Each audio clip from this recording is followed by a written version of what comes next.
So hello guys, andito ako ngayon sa San Antonio, Quezon. So ipapakita ko sa inyo yung property guys. So may muna, yan. Ito yung frontage guys, pakikita ko sa inyo yun. Kita nyo may muhon siya, yan. Tapos along Barangay Road, 2-way. So makikita nyo.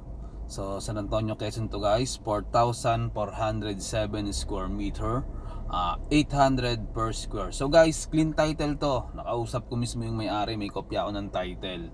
Sila mismong mag-asawa nakapangalan at buhay na buhay po sila. So yan guys, start doon sa tinapakan ko na muhon. Then dito siya magtatapos. Yan. May muhon na rin to guys. Yan no, may muhon na. So bagong relocate guys ng ng may-ari.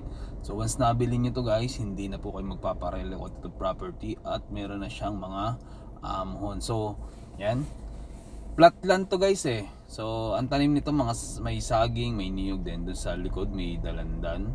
Yan, pasukin natin to guys, itong loob ng property. So makikita nyo guys na napakalinis na rin po ng property. Yan.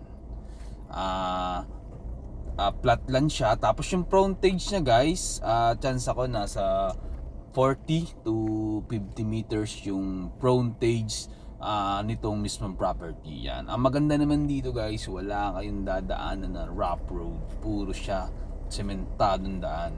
So accessible talaga siya sa mga sasakyan at hindi po mahihirapan ng 4 wheels na pumasok dito kasi wala po siyang rough road. Then ito maganda itong i-maintain guys kasi maliit lang yung property niya katulad nito. Yan oh. Di ba? Napakalinis ng property na may maintain ng mismong may-ari. Di ba?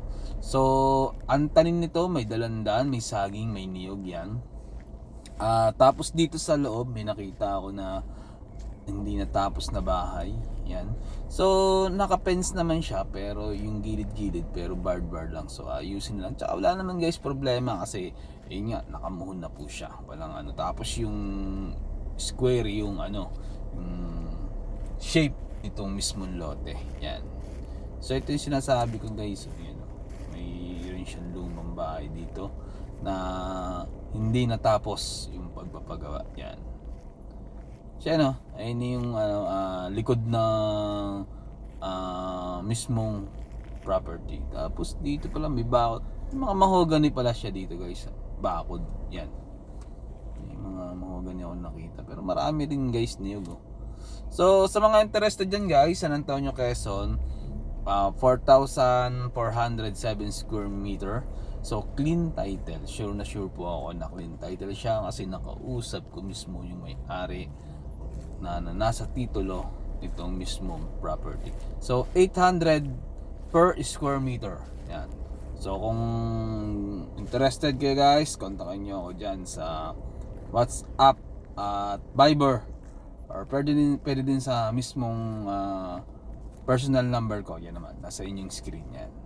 So kayo na lang guys, if ever na nagustuhan nyo itong property, kayo na lang guys ang makipag-usap sa mismong seller set natin. Kasi yung may-ari po nito ay wala dito sa San Antonio. So pwede naman kayo mag-set ng araw pag if ever na magustuhan nyo itong property. Yan, pwede tayo mag-set ng araw.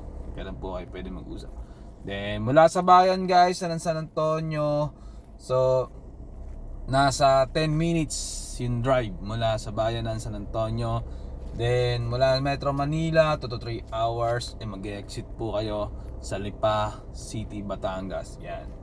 So may doon sa kabilang side may mga bahayan po dyan. So kaya may kuryente dito at may linya po ng tubig dito sa tsaka mababaw lang dito guys.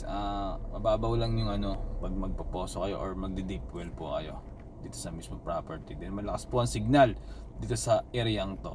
So sa mga interested dyan guys, andyan na yung number ko sa inyong screen, kontakan nyo lang po ako. Salamat.